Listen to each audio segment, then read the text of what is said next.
Hi, welcome. Today we're talking with Dr. Amandha Vollmer. I'm Megan Macdonald, and we're going to have a discussion about Shivambu, plasma, urine therapy. And I'm really pleased to be talking with you today because of the work that you've done and how open and honest you've been about things like urine therapy, beyond all the other teaching that you have done. And because for me, this has been one of the biggest medicines of my life. And I came to it 11 years ago and have been practicing with Shivambu every day for the last 11 years. And I didn't make a rule that it would be every day. It just sort of happened. And so now 11 years on, I see the benefits and the shifts for my own life. And to talk to other people who've been working with it longer, who have more depth in it, I find that really exciting. So thank you very much for being here. And besides, I mean, I've just said the urine therapy, you've done a lot with DMSO and have published on it. In general, you span the gamut of holistic healing modalities and teaching, and also coaching and helping people to develop their own sense of their own wisdom within, so that they can be their own doctor in that sense. They can figure out what they need to do for their own healing. If there's anything that you would like to add to how you work with people, what it is that you offer, I'd love to hear it now, and that way people know. And it'll also be in the show notes and all of that, so if anyone's looking for links, we'll have links. But just anything you'd like to say about the work that you do. Yeah, thanks, Megan, and thanks for having me. And it's interesting my whole trajectory of my career because I was doing one-on-one for a very long time. I graduated naturopathic college in 2008, so I was dove right into my work, and I was got to a point where I realized that I was repeating myself a lot, and I felt this isn't how I can help a bigger amount of people. Like I just felt like I was handholding too much. There was still that model where people were coming to me and asking me to fix them, like going to a mechanic to fix your car. And I thought something has to shift here because we need to be empowered toward our own health. We need to take matters into our own hands, and we need to know what to do in all circumstances and not, have to rely on going to, a practitioner once a week to get direction, and eventually to lead to your own internal awareness and your own intuition, plus the knowledge you've gained, so you can make really educated decisions and avoid major problems. I mean, avoid chronic disease, prevent emergencies, or know what to do in emergencies, and all these sorts of thoughts more busy. And then the whole pandemic hit, and I ended up having to close my physical store because I was getting harassed by police because I wasn't complying. I would not comply, refused to comply. And because of that, it wasn't even really because of the harassment from them as much as the wanderers into my store with the face masks. And I had a sign on my door that said, "You are not allowed in my store with a mask. It's dangerous to your health." This was my explanation also to the cop. What if because they're not getting enough oxygen? Who will for that, right? So I just said, I'm not going to have them in. They don't have to come in, but if they want to come in, they have to take the mask off. And after a while of it, I just got tired of the whole ordeal and decided to move my businesses into the private as PMAs, as private membership associations only. So my two store websites are PMAs, so people have to register before they can purchase. And then I began with my team, Yummy.Doctor, and that is a teaching website and a membership website to empower people to become their own doctors ultimately. And so I started switching the model from one-on-one to, the group dynamic. And so I started designing courses and having Q&As once a week with my members so that I can steer them and guide them to the knowledge. And I repeat myself still a lot in some of these circumstances, especially when it comes to urine therapy, because urine can cure any disease. So I'm always harping on, like, if you don't know what to do, you can always go to urine, right? And I call them these heavy hitters, where there's major things that you can do for any condition, even if you don't know root cause quite yet, like coffee enemas, anything to do with cleansing, increasing your nutrition, fixing your digestion. These are all places that anybody can start at when they have an issue, a health issue. So I wanted to get to that place where people immediately understood, okay, I'm not a victim. I can take charge of my health. I can take action right now. I don't have to live in fear. And I certainly don't have to give my power over to an external authority that is run by a Rockefeller-based brainwashing system that is germ theory, dominant, vaccine pushing, drug pushing, suppressing symptoms, which does not heal. And look at the death medicine and the amounts of cancer and heart disease and sickness that we have in our culture, and also the intelligence dropping. It's shocking. This is not working, right? So this is the sea change that where I'm at now. Actually, we just published our member library, so it's an A to Z library, and we're just keeping on adding into those categories. And there's a lot of Shivambu categories adding into that library as well. Fantastic. And you're working on a book as well on Yeah. Shivambu. And Yes. for 2025, are you thinking? Yeah, I think so. I mean, it's been a slow start because we're still finding our pace, which we're getting there. And I just went through a very difficult and challenging year with, a death in the family and a huge relationship breakup and just a lot of changes that were happening ever since I had my ayahuasca journey and the eclipse experience. And it's just been nonstop since then. I finally am feeling settled and kind of coming back and to finding myself again because I was really losing myself in all of these energies. So now I'm getting back on track with, the work and the focus. And so I would say 2025 is realistic. Okay, great. No, just I'm excited too. Every time there's a new book that comes out, I'm ready to get there. Interesting you say that about the upheavals of the last year too. I was also in the direct path of the eclipse where I live, and so got the totality of it, but also broke my tailbone. And so that whole like cutting your roots, reestablishing roots, it was a year for things like that that really pulled us back toward who are you becoming, where are you going, where's your path directing you, and you need to be new on some level to do that. Interesting in that sense. And the spiritual, so to take up on what you were just talking about, like the spiritual aspects of Shivambu, and we've both used that word, Shiva, Lord Shiva is the Lord or the God of many different things, including destruction, and also the God of consciousness and awareness. And you put that with Ambu, the Sanskrit word for water, and you get water of awareness, water of consciousness, holy water of God. There's different ways to work with it. And that in and of itself, for me, is one of the things that I enjoy the most when people start working with Shivambu. Often they're looking for a pill. They're looking for the lever. They're looking for this hurts and I'd like it to feel better. And when they work with Shivambu, they get to a point where they have to, I suppose, look at it with more patience or look at it more holistically, that it isn't the pill. If you use Shivambu, your skin will improve. Like that will happen. I can pretty much guarantee your skin will love it. However, if people come in and they say, I want to fix A with Shivambu, it's not like taking a pill or even taking an herb that also is multidimensional. It will go and do the thing that needs to happen. And that is part of that spiritual aspect of you're engaging your entire being. You're engaging your history, your trauma, your desires. You're engaging the cellular remembering that your body has. And then Shivambu starts to do its magic. But it's also a long haul and really intense. So that was part of, you had mentioned this, partially because of the messages in Urine idea that Fiona Gardner is showing, that people who send in their urine, who drink their urine, have more light in it. So how have you seen that with your own people or with your own experience, that the spiritual aspect is something that either people come to or it's something that we have to take into account when we work with this? Well, another name for Shiva is auspicious, right? Mm. So this is the auspiciousness of there's a mystery, and a delicate delightfulness at play here as Mm-hmm. well, right? And yes, that could mean some sort of intensity where you have to move through a blockage in your body, which could, emit as an emotion or something physical. I mean, a lot of us who use, Shivambu or vitamin P, as we like to call it, it begins to mobilize you. It begins to allow your body to release, to express.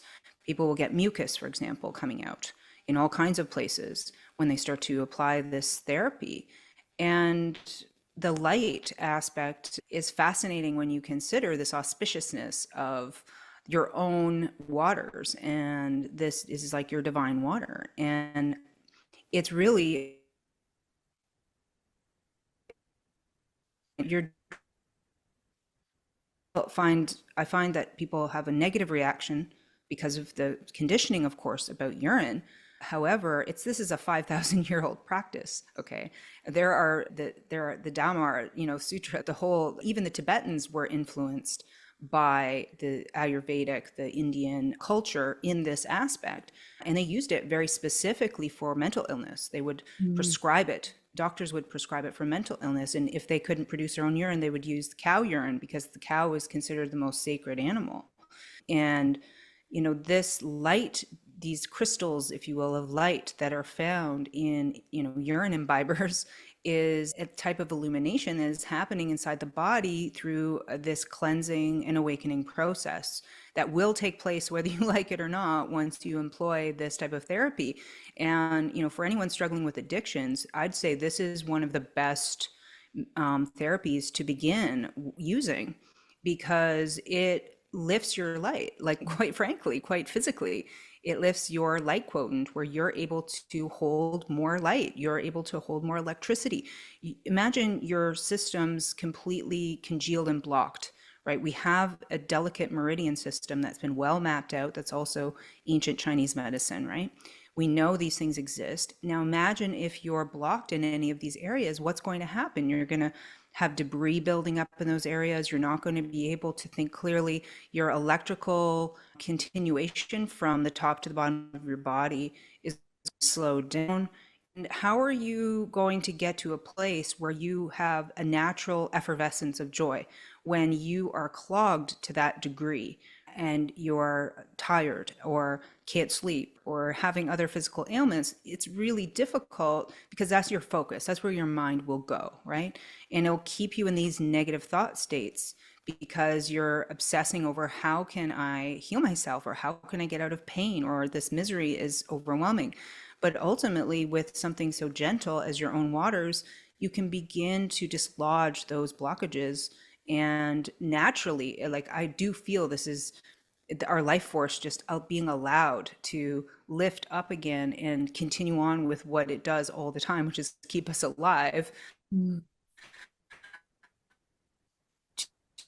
And your joy increases. This is of the lifting of the soul that I notice with using urine therapy. What you were just saying about joy and the lifting of the soul, that is something that I hear so often from people who participate in my courses, or clients, or even just people who come into contact with, who say what they noticed their inner ability to be calm, to be centered, to be present, to be then also joyful, to not fall into the old patterning as much of things are negative or things are heavy, that there is this lift that happens. And it's hard to describe. I mean, we can say all the words, but it's hard, that feeling, that actual feeling that you're being sustained in a really, as you said, gentle, we say it at the beginning, it's, energy is Shiva the destroyer, but there is this also this gentleness to it because it meets you where you're at. And then we get into this idea of intelligence, that the urine is intelligent. And I love this topic, structured water, intelligence in water. How do we work with that? But again, coming into it, how would you, or what is the piece about the structured nature of urine and its intelligence that you find the most interesting? Yeah, once I understood the principles of the fourth phase water, the hexagonal mesh network that our active waters in our body create, that there's bulk water, which is what we know, what we drink, H2O. Okay, there's bulk water, and that's in every cell and system because that is used to dissolve. Okay, it's used to dissolve things. But then right alongside of it will be this H3O2 hexagonal structured water, and that is the communication device. Okay. And so there's different waters in our body at the same time acting differently for different purposes. And this is considered more like a plasma, if you will, or a crystalline structure. And this is an energy carrier. This is how you can think about your toe and move it, and it happens in a moment, happens in an instant. It's above and beyond what we think we understand about the nervous system. And these like impulses start over the node, the bottom, this kind of, this is nonsensical because, and actually Dr. Tom Cowan explained this quite well. If you literally measure the time it would take for that to happen, it's impossible, okay, because there still has to be time lapsing in that process. Now, the waters that are structured are doing this job, and it is in a flash. It is that quick. Now imagine your body worn down to the point where the water is failing. The water is unable to maintain its structure and it collapses in that structure. Now you have a lot of congealing, loss of communication, loss of the ability for the body's mechanisms to continue its cleansing process, and replacement of, it's always replacing new tissues and materials. And this is where you get, backup mechanisms now. They have to come into play because the body's not working as it's meant to. So this is the state of cancer, for example. Cancer is actually not a disease. Cancer is a backup mechanism that's been switched on to save the life, to try to preserve life. And when we understand this thinking of how genius and highly intelligent our bodies are, and the waters that are living inside of us, and I mean they are consciously living, this changes the way we view what's really going on. And we can now start to honor ourselves in a more sacred way as well. And it continues to, kind of snowball from there, if you will, that we begin that self-love journey, which we really need in life to have fulfillment, right? Because if you're sitting in lack of self-love, low worth, no self-esteem and this sort of energy, you don't have the motivation to take life seriously or to act in your life with your divine purpose, right? And that leads to depression, that leads to all kinds of these very dire states that people find themselves in. But understanding that you can drink your own structured water because the waters that come out of you are structured. And this, now reintroducing that into the body, will allow for more of the water to repair. And more than that, you can program the water. I mean, it has memory. And this is what's so genius about this whole design, is that imagine your waters know you intimately. And basically it's like your own perfect adaptogen, where it will know intelligently whether something has to come up or down.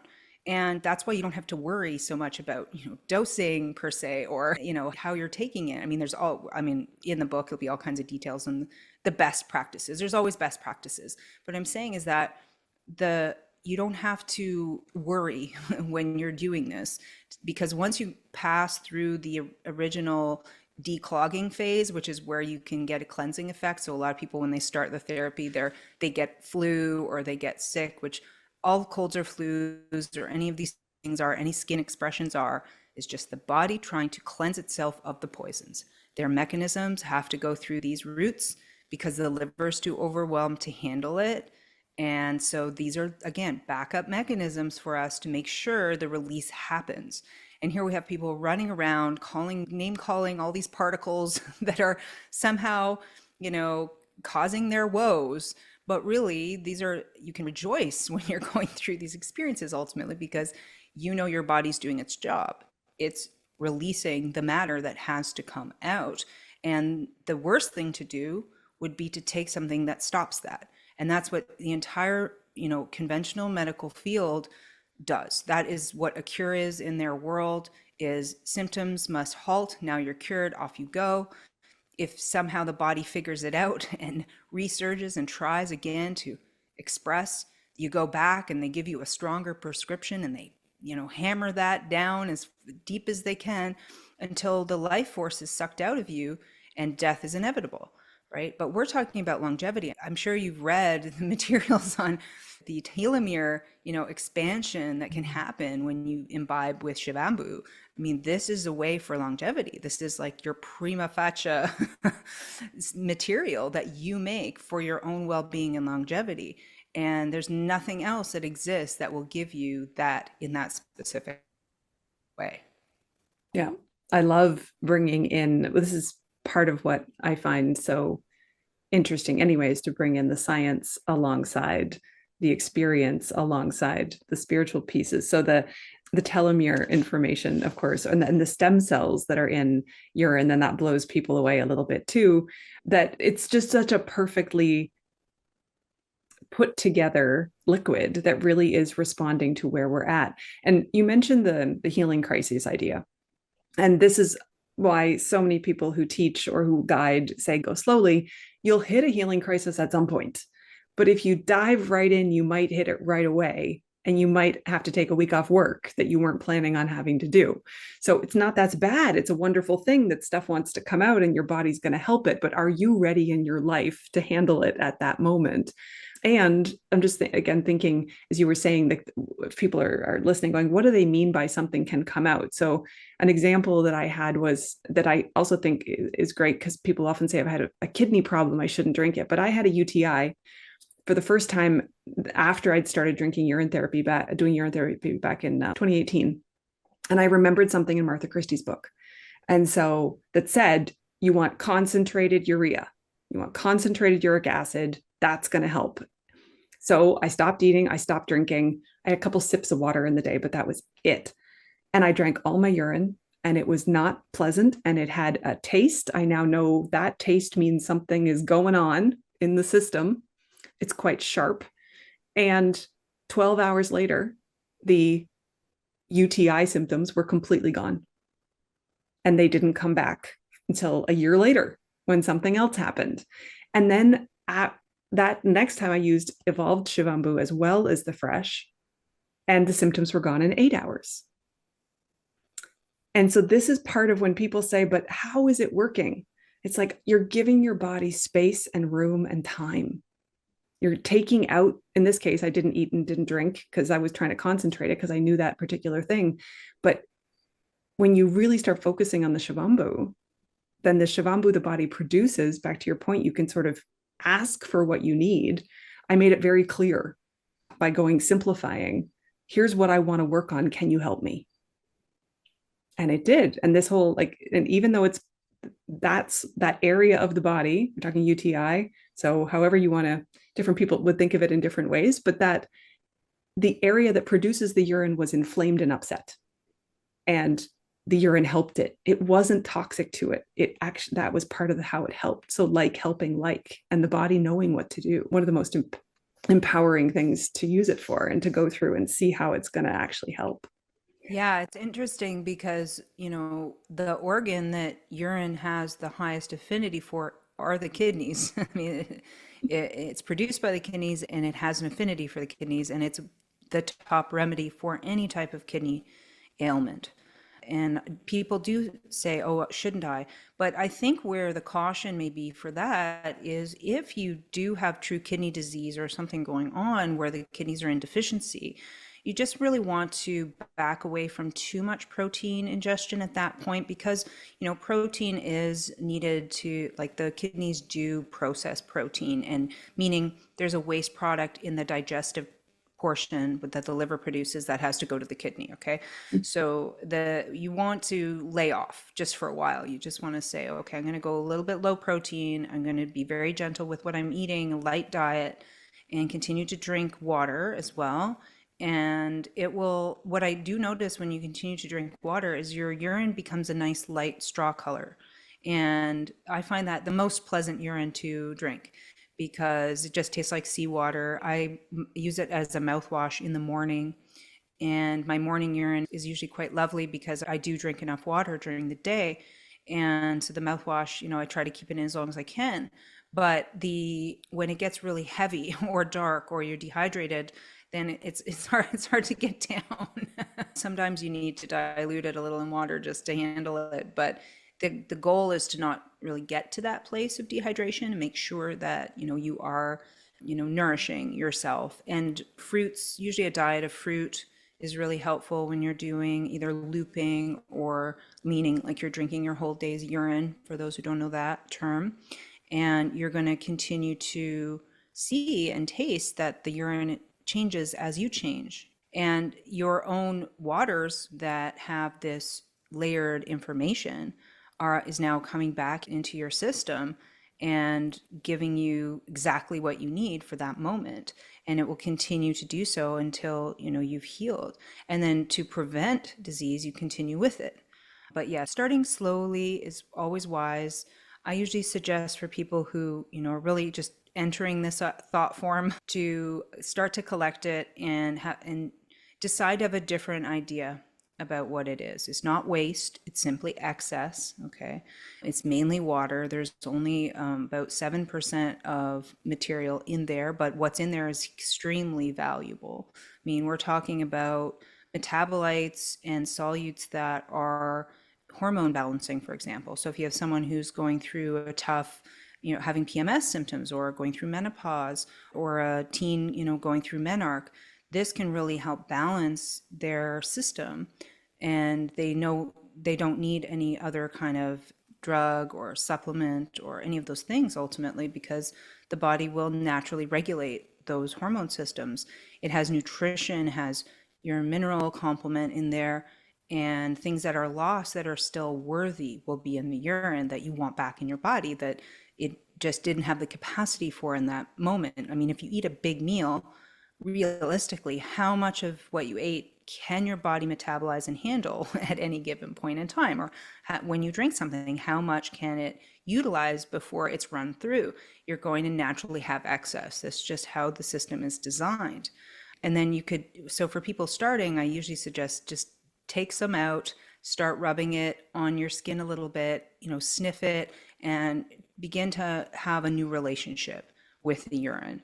And then just begin by like putting a little bit under your tongue, which by the way can save someone's life if they're in anaphylaxis, right? Knowledge that, should be taught at least. I don't even think it's taught to, EMTs, honestly. But this is knowledge that we should have, under our cap for these kinds of situations. And so starting just with these little steps, and then day by day, a little more, this sort of thing. That's the nice entryway into, becoming a pee drinker.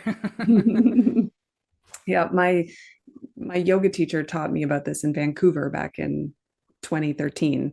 And she had said, put a few drops on the back of one hand every day for 3 days, and then look at your hands after 3 days and see if your body likes it. And that, again, it got that idea, my body likes it, was such a good breakthrough in terms of my body's not upset. It took me another 6 months before I could drink it. But that initial, like, just, I had such dry skin, such chronic dry skin, that in and of itself was just like, you mean I have free moisturizer forever? This is amazing. So that was a big one. The one thing that I've noticed coming up a lot is also that when you are someone who's been working with Shivambu for a long time, if we go to get any sort of testing, blood testing, urine analysis, anything like that, it feels to me like we're not going to show up with the norms that are expected on these tests. And it's something I'm wondering about. Like, there is no norm, anyway, with testing. There's a bell curve of some kind. But I'm wondering whether you have any experience with testing after being a Shivambu user, that whether what would be considered normal for someone who doesn't drink it is still going to be normal for someone who does. I'm guessing no, but depended on what we're testing for. Yeah, I don't have a lot of. I fired my doctor. Actually, my doctor fired me, long ago, when I'm like, vaccines are a scam. I'm not doing it. And they're like, well, then bye. So, oh, that's all you offer then, or vaccines? Interesting. So I don't get blood tests, but I know some people who have, and the results are fascinating because they expect to see certain things in blood tests at specific ages. They assume, right? Because they kind of have an idea of what they're going to see. And to know that these people have blood test results where the doctors are stunned because they don't understand how this person is not having imbalances in their iron levels or their progesterone or estrogen levels, these kinds of situations, and they're kind of blown away by it, right? And if you tell them what you're doing, I don't know if the cognitive dissonance will allow for a full thought, but usually there's one of two responses. It's like, well, keep doing what you're doing or whatever, or they just deny that you even had any problems and you were just healthy your whole life, you know. So Yeah. even if you had cancer before and they've measured the tumor, they'll say we made a mistake. That's how psychopathic it is, where they'll deny these types of remedies and solutions. Yeah. I, again, my teacher, when she had taught me about Shivambu, she'd been drinking it for 30 years at that point. And she'd had a test for menopausal women in Vancouver. Her friend said, you have to go do this. So she went and did it. And they came back and they said, the test didn't work. Can we run it again? So they ran it again. And then they said, what are you not telling us? And so then she said, do you have an open mind? And they went, okay. It was a women's clinic in Vancouver. And she said, I've been drinking my urine every day for 30 years. And the doctor was open-minded enough to go, oh, you've been doing hormone replacement therapy on yourself. Now your test results make sense. There you go. You weren't deficient in all these things, or, so that is my one example of somebody who has a really clear-cut story. Some of the people who've worked with me have gone to functional medicine doctors in the States who've said to them, even if you didn't tell me you were doing something, I would have known you were doing something, because your numbers just started to change. But I don't know anyone who's done it systematically long term. And I don't get any tests done either. And I live in a really rural place where it would be hard for me to access that. I'm just curious to know what that would look like. Like, what if people are drinking their urine, what becomes normal instead of all these other things that have been the norm for as long as we've had blood tests or urine tests or heavy metal testing or whatever. What becomes the norm when someone is using Shivambu all the time? And shouldn't that be more of a norm for a healthy human? Yeah, the norm would be you, would be your own uniqueness, right? So you'd have to have like a specialized test for Eunice. Otherwise, it'd probably just sit in parameters, probably just sit in normal parameters, right? Yeah. Yeah, I mean, this is like hormone replacement therapy, totally. I tell my clients and members all the time, this is medicine and this is your own refueling of yourself, Yeah. right? You're replenishing yourself and balancing. And there's the intelligence to prioritize the need inside the body, which again just highlights the fact that water has descriptive intelligence and knows where the priorities, or directed to where the priorities are in the body. And so people say, well, why isn't my skin healing, or whatever they're working on? Well, there's like Herring's law of cure, for example, right? Things have an order in the way that they need to heal. And generally, the vital organs are prioritized. Skin is usually not prioritized. That's later on. So it comes from within to without, from up to down, and there's this direction of cure in the body. So people have had a lot going on in their lives, as if they just want, these certain things done, because the body will have resources placed in the areas of desire and priority. Although every morning when I collect my urine, my face is washed with that urine, and you will see a difference. You will have clearer skin. You will have less scars if you continue to do things like urine rubbing, where you're actually massaging all by. Discoloration will halt or repair, Yeah. right? If you put it in your eyes, your eyesight improves. The clarity of your eyes can balance out. There's just so many benefits here. Yeah. And this is, people can find in various books, people have different priorities of, so every book on urine therapy is interesting. And the fact that you have one coming out, they can look to that too. You've already mentioned that you would have protocols and a lot of detail in there for people, which is great. But that body rubbing, going back to, I didn't even really know that body rubbing was a thing, but I was like moisturizer. So I started rubbing it on my body every day. And again, never stopped because it was so obvious that it worked and that it was, the body was happy. But the order thing is, again, this is going back to the intelligence of the water and the intelligence of the body to decide what's going to happen. One of the people that I worked with, when she really went full force in one day, she surprised herself and black mold started coming out of one ear. Wow. And it took about 9 months for this to stop. And it was a very intense period. She's very glad it came out because much better out than in. But that had probably been in there since she was quite young. And that mold had just been sitting in her system. And so when we talk about what Shivambu can do, you're saying like the organs need to come back online, we think that mold was coming out of her brain, that it was coming or out of the sinus, but it was affecting this whole area. And so that is a huge thing. How would you ever get that out with conventional pharmaceuticals? That's not really possible in that targeted way, because the only thing that came out was the mold and like mucus, right? But there was no other system was disrupted in the process of getting this out. So that intelligence is just amazing. Yeah, there's a case in my Telegram group right now of someone who's been battling an ear that she's been using urine, MMS, DMSO, a bunch of things, and it just keeps coming. It just keeps coming. So then it needs to keep coming. I mean, support the body to continue the release it needs to release. And yeah, it could be coming from a jaw cavitation that, most dentists ignore the fact that's a reality, Mm. or it could come from brain mass of some sort where it's been festering for decades and there's a lot of material there and it's going to have to come out one way or another, and body will decide which is the best route out. And the ears are often used for releases like that.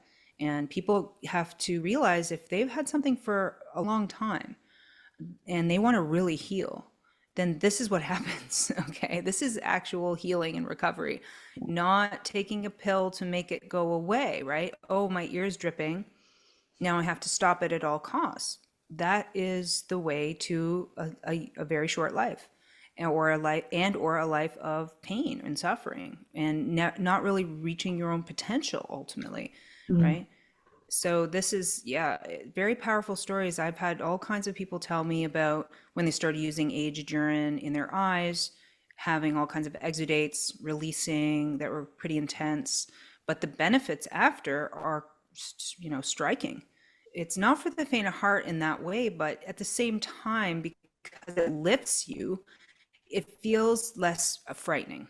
I think people who would go through an experience without that support and knowledge, they're in fear and they want it to go away. They just want it to be fast and over and get on with it. But that's not how healing works. It's looking at yourself, it's feeling what you're feeling, it's changing you. There's deep layers that are being affected on, a mental, emotional, spiritual level. It's not just the physical going on here because everything is interactive and entwined. So you'll have different, notice your dreams even change when you go through these types of releases. My dreams since using urine therapy are incredible. I mean, I already was a really strong dreamer, but they're just so vivid and colorful and specific. And I get so much out of my dreams from using urine on a regular basis. And when I was going through a tough time, I fell out of the practice, which, Mm. and I honor that. Like my path as sort of wounded healer path, the Chiron path, this is how my life goes. Okay. So I had to just go, okay, it's suffering time, I guess. And I stopped just to see the difference. And it was quite the difference. I mean, my ability to think clearly, my ability to sleep properly, my mood stabilization, many things fell away, but it showed me the stark, black and white difference of what is happening when I'm doing it versus not.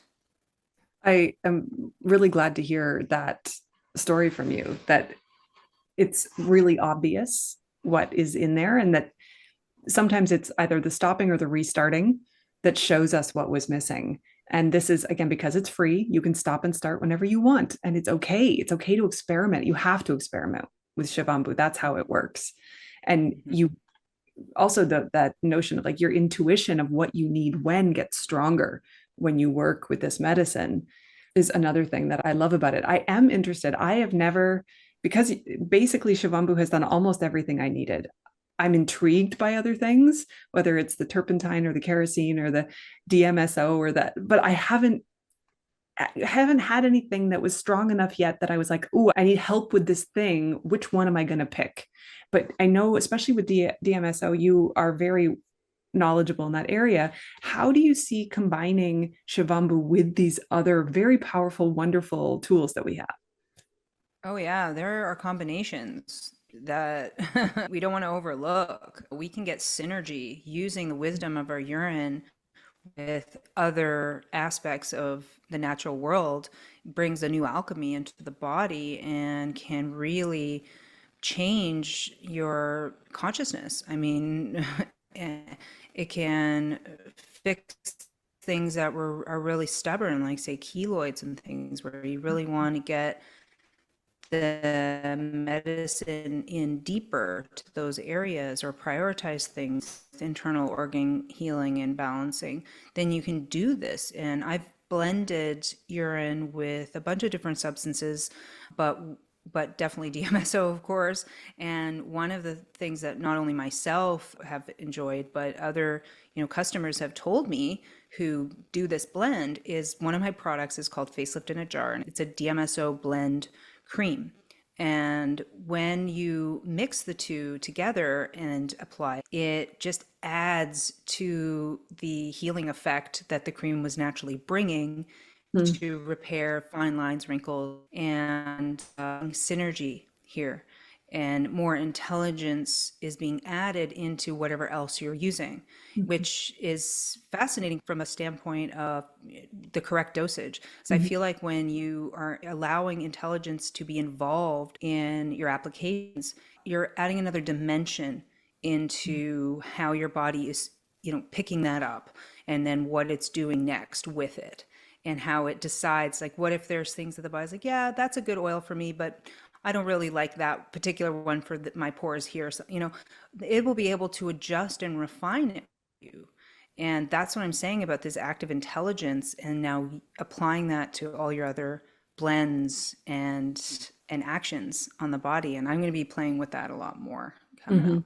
Okay. So that was one I think also that Michelle had mentioned to me, who Michelle's Healing Home. That's another podcast that I've been on, and Amanda has also been on.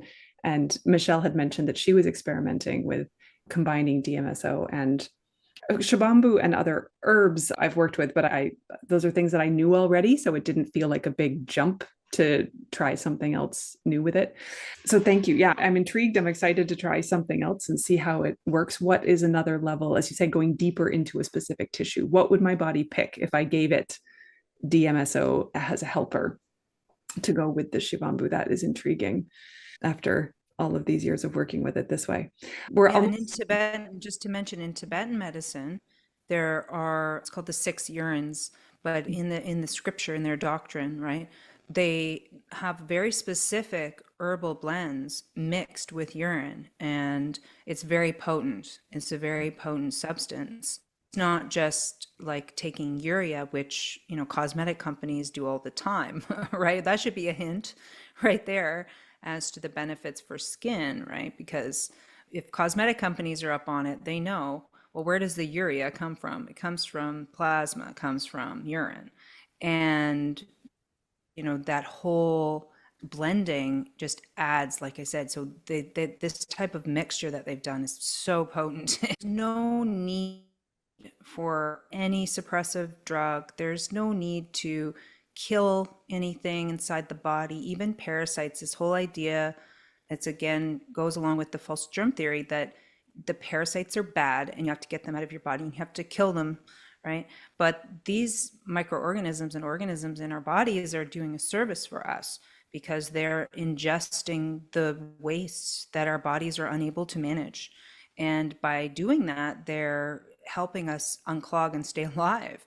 And then we go and just kill them without understanding what they were there, what purpose they were there to serve in the first place. And naturally, when you use urine, when you drink the urine, the parasites will leave the body. You never need to go after them. You can do an enema with urine, you can drink it, and it will cleanse the entire gastrointestinal system of all the blockages and mucus. There's no food now for those parasites. They leave and go on their merry way to do work for somebody else or something else, right? And this kind of consciousness shift, as I was saying earlier, is very empowering. I find it very empowering and freeing, but it's accurate. This is in alignment with nature. This is in alignment with who we are. And to always go against nature is a recipe for, ultimately disaster. Yeah. What you just said too, that how how you've experienced it in your system. One thing that I've started saying a lot when people ask me about urine is I say there's more of me in me. When I put my urine back in, there ends up being more of me. So that's part of the stabilizing aspect. But it's also, I feel like my auric field gets bigger, it gets fuller, and it's easier to make decisions, to trust yourself when there's more of you. And it's such an easy way to do it. It's also very hard over time to stay in a place of self-hate if you are accepting your own water, because you start to see the beauty. And so it's a recipe for self-love. You mentioned coming out of addiction. And that, again, people say to me so many times, oh, they tried to quit A, B, or C, and they had such a hard time. They started drinking their urine and they quit it so much easier. But also this idea of you start to love yourself because you see you're providing for yourself. And you can't hate yourself while you're providing for yourself in that way. So it's always a really beautiful process to come back to. Thank you for a wonderful discussion. I would find it very easy to keep going and talking to you about so many other things. This has been a lovely hour.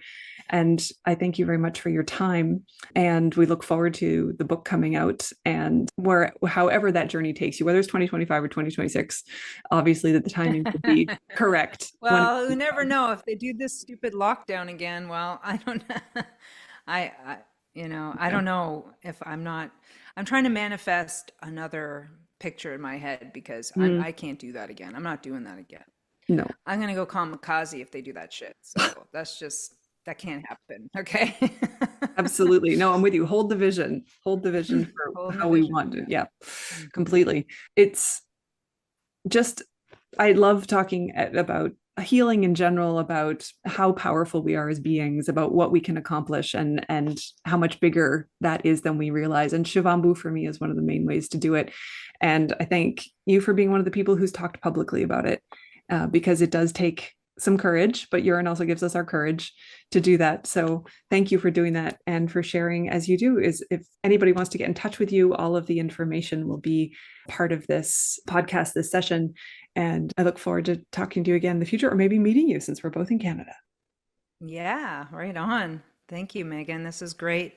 And it's important. So, when I learn that something really works, and really helps, and I feel experienced enough, excuse me, actually, I noticed I was drinking more and more urine. I'm like, oh, I'm having a lung release because I just went through so much grief and the lungs are the seat of grief. So it's been interesting. My lungs have been clearing out since I've been increasing my Shivambu intake. So, I'm like welcoming it. I'm like, yes, let's move this stuff out so the joy can fill its space, right? But yeah, I'm looking forward to people learning this and understanding this and getting over the ick factor and not judging it or making fun of it, like really honoring what it means to love your body and love this aspect of your body that is perfectly designed for your well, just because, in some negative way. So yeah, so thank you for hosting it. I'm glad the word is getting out. I'm glad more people are speaking on it and people are coming out of the closet with their aged urine. And I'm actually interviewing Fiona Gardner next week. And yeah, and so there'll be more vitamin P discussion coming up. Good. So thanks again. Yeah. Yeah, wonderful. See you next time.